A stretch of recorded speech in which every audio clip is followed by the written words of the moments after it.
Madame et Monsieur Brown vivaient ensemble depuis près de 40 ans, et leur couple était l'exemple même de la fidélité et de la bonne entente conjugale. Bill et Rosa se sont rencontrés lors d'un bal populaire qui se tenait presque tous les samedis dans leur petit village. Bill était le fils d'un propriétaire terrien local qui, grâce à son travail acharné et sa détermination, avait fort bien réussi dans la vie. Et lorsque les habitants du village le croisaient, ils le saluaient toujours avec un grand respect. Rosa, quant à elle, avait grandi dans une famille pauvre. Et son père travaillait justement pour le père de Bill. La jeune fille avait honte de sa pauvreté, mais malgré leurs origines sociales diverses, les jeunes gens passaient de bons moments ensemble. Et en continuant à se fréquenter, ils purent réfuter la théorie selon laquelle un riche et un pauvre ne peuvent pas arriver à se comprendre. La relation se développa peu à peu et bientôt les rumeurs d'un mariage imminent parcoururent le petit village. D'abord hésitants, Bill et Rosa finirent par se décider à avouer à leur famille qu'ils s'aimaient. Malgré leur aisance financière, les parents de Bill étaient restés des gens simples et modestes. Et ils firent preuve de compréhension et de respect devant le choix de leur fils. « Mon garçon, tu es un adulte et tu as le droit de décider ce que tu dois faire dans telle ou telle situation », déclara M. Brown, faisant ainsi savoir à Bill qu'il n'était pas opposé à l'union de son fils avec la fille de l'un de ses employés. Grâce à son expérience, le riche agriculteur qui avait travaillé si dur pour réussir était totalement étranger aux préjugés de classe. Bill et Rosa, qui n'avaient guère de goût pour l'excès et le luxe, organisèrent un mariage modeste et sans faste inutile. Rosa se mit alors à aider M. Brown et à travailler sur un pied d'égalité avec les ouvriers agricoles, car elle n'aimait pas penser que de nombreux habitants étaient jaloux de sa position et prétendaient qu'elle avait épousé Bill pour son argent. Les jeunes gens vivaient en parfaite entente, et les parents des deux côtés ne pouvaient que se réjouir du bonheur de leurs enfants. Tout en appréciant les moments passés ensemble, ils n'arrivaient pas à croire que, ayant toujours vécu dans le même village, ils avaient réussi à ne pas se connaître pendant si longtemps. Bill et Rosa consacraient tout leur temps et leur énergie à aider M. Brown à développer l'entreprise familiale. Et c'est ainsi qu'avec leur contribution, la ferme familiale des Brown devint le principal employeur de la région. Le temps passait, et la seule chose qui assombrissait la vie de Rosa et Bill est qu'ils n'arrivaient pas à avoir d'enfants. Cette situation finit par avoir un impact sur la bonne entente du jeune couple. Mais Rosa, qui était très pieuse, continuait de croire que tôt ou tard, elle finirait par tomber enceinte. Malheureusement, son mari déçu ne partageait pas du tout ses convictions et attendait avec un scepticisme non dissimulé le jour où le miracle promis se produirait enfin. Mais lorsque Bill eut 40 ans, il réalisa qu'il ne pouvait plus attendre. Et il se mit sérieusement à envisager l'adoption d'un enfant d'un orphelinat. Bien entendu, Rosa se rangea à l'avis de son mari et l'aida activement à rassembler les documents nécessaires. Mais alors qu'elle n'était plus qu'à un pas de la réalisation de son rêve de devenir mère, Rosa se mit à avoir des vertiges et à ressentir une grande faiblesse. Inquiet pour la santé de sa femme bien-aimée, Bill la conduisit à la clinique pour une consultation. Et lorsque les médecins rendirent leur verdict, Bill en fut abasourdi. « Félicitations, Monsieur Brown. Votre femme est enceinte », lui dit un vieux médecin en lui serrant la main. Mais lorsque l'excitation et l'euphorie initiale se furent dissipées, il ajouta d'un ton très sérieux « Mais votre épouse doit prendre soin d'elle et se préparer à un accouchement difficile. » Et tout au long de sa grossesse, la santé de Rosa fut effectivement une grande source d'inquiétude. Mais peut-être grâce à sa foi inébranlable en un miracle, celui-ci eut finalement lieu. Le jour de la naissance du petit David fut le moment le plus émouvant de la vie de Rosa et de Bill. Le garçon grandit, obéissant et intelligent, et il ne manquait jamais de ravir ses heureux parents par ses exploits.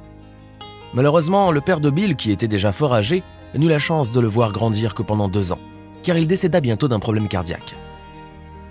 Rosa, qui avait grandi dans une famille pieuse, avait été habituée dès son plus jeune âge à fréquenter l'église, et elle était parvenue à convaincre son mari bien-aimé et son jeune fils d'en faire autant. Un jour après le service du dimanche, la famille Brown s'arrêta à la foire qui se tenait dans le village à l'occasion de Thanksgiving. David, 4 ans, marchait devant ses parents à quelques pas d'eux. Il y avait beaucoup de monde et l'ambiance était fort joyeuse. Distraits par la foule et la gaieté, Rosa et Bill perdirent David de vue pendant à peine 1 minute. mais ce fut suffisant pour que le garçon disparaisse, littéralement. Les parents affolés se mirent alors à chercher dans tous les coins et recoins de la foire. Mais le garçon semblait vraiment s'être volatilisé. Rosa et Bill signalèrent immédiatement la disparition de leur enfant, mais les policiers ne lancèrent les recherches que le lendemain matin, convaincus qu'ils étaient que le garçon reviendrait de lui-même. Et malheureusement, les recherches menées à grande échelle ne donnèrent aucun résultat. Néanmoins, les parents, inconsolables, refusèrent de baisser les bras et poursuivirent les recherches par leurs propres moyens, en publiant des annonces et en faisant appel à des détectives privés. Un jour, monsieur et madame Brown reçurent un appel téléphonique d'un inconnu qui leur dit qu'il savait où était leur fils et qu'ils étaient prêts à les en informer en échange d'une très grosse somme d'argent. Les parents crédules et désespérés acceptèrent de payer le montant demandé, mais l'inconnu s'avéra être un vulgaire escroc, et après avoir reçu l'argent, il disparut dans la nature. Rosa et Bill continuèrent d'emprunter de l'argent afin de payer les services de toute une armée de détectives privés. Mais tous leurs efforts restèrent vains. La disparition du fils eut un fort impact sur le couple, mais aussi sur leur entreprise familiale. Et la famille Brown dut se déclarer en faillite au bout d'un certain temps. Leur ferme, autrefois florissante, fut vendue aux enchères pour presque rien. Et après quelque temps, Rosa et Bill recommencèrent à travailler la terre, mais cette fois en tant qu'employés et non plus en tant que propriétaires. Les années s'écoulèrent et bien que leur santé se détériorait de jour en jour, ils continuaient à travailler dur dans les champs. Mais toute chose a une fin. Et un jour, le nouveau propriétaire de la ferme congédia ses 2 employés, sans ménagement. « Je ne gère pas une maison de retraite. Et je n'ai pas les moyens de nourrir les infirmes et les vieillards. » leur dit alors l'homme d'un ton ferme, signalant ainsi qu'il n'entendait pas à revenir sur sa décision. Rosa et Bill, comprenant qu'à cause de leur âge, ils ne pouvaient pas espérer trouver un travail au village, décidèrent de partir pour finir leur jour dans une grande ville. La vie dans la métropole ne fut pas aussi facile que le couple l'espérait. Personne ne voulait leur donner du travail, estimant tout simplement que Rosa et Bill ne seraient pas en mesure d'assumer pleinement leurs responsabilités. Mais un jour, sur les conseils de gens bien intentionnés, monsieur et madame Brown s'adressèrent à un jeune homme d'affaires qui avait besoin d'une gouvernante et d'un jardinier. Après avoir été engagés par le jeune homme, Rosa et Bill le remercièrent très sincèrement pour le travail et le toit qu'il leur fournissait.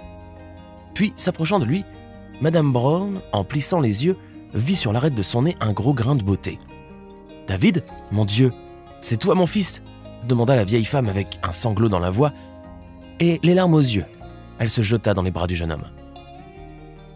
Celui-ci regarda d'abord le couple âgé avec perplexité, puis comprenant de quoi il s'agissait, il se mit lui aussi à pleurer tout doucement. Depuis cette époque déjà lointaine où il avait disparu, David était devenu un bel et grand homme. En discutant avec leur fils, Madame et Monsieur Brown apprirent que ce jour-là, plus de 20 ans auparavant, David avait été enlevé par des criminels spécialisés dans le trafic d'enfants à destination des pays d'Europe occidentale. Heureusement, David eut la chance de se retrouver dans une famille aisée, où il était très aimé et où l'on prenait bien soin de lui. Car les nouveaux parents du garçon avaient également été trompés par les criminels, qui leur avaient affirmé que David était orphelin. La tromperie ne fut pas immédiatement découverte car David était alors encore petit et il ne pouvait pas expliquer clairement où il avait vécu auparavant et qui étaient ses vrais parents. Au fil du temps, le garçon s'habitua à la vie dans sa nouvelle famille, ne se souvenant qu'occasionnellement de ses vrais parents dans ses rêves. Grâce à l'affection de ses parents adoptifs, David reçut une excellente éducation qui lui permit finalement de créer sa propre entreprise. Malheureusement, 2 ans auparavant, ses parents adoptifs étaient morts dans un accident de voiture, laissant derrière eux un gros héritage. David étant le seul enfant de la famille, il devint ainsi l'unique héritier d'une fortune de plusieurs millions de dollars, grâce à laquelle il put enfin retourner vivre dans son pays natal. C'est ainsi que, par un pur hasard, le jeune homme d'affaires retrouva ses vrais parents qui avaient passé toutes ces années à rechercher leur fils disparu. Ce jour-là, pour le vieux couple, ce fut comme la 2e naissance de leur fils bien-aimé, et il y a eu ensuite encore beaucoup de larmes et de ces moments heureux dont les pauvres parents avaient été privés pendant si longtemps. Bien sûr, David fit en sorte que ses parents n'aient plus à travailler, et pour leur faire plaisir, il racheta leur ferme. À partir de ce jour, les Brown purent considérer qu'ils n'avaient pas vécu en vain, et c'est avec plaisir qu'ils retrouvèrent la paix et le foyer qu'ils avaient perdus. Et ils laissèrent aussi entendre à leur cher David que ce serait bien d'avoir des petits-enfants.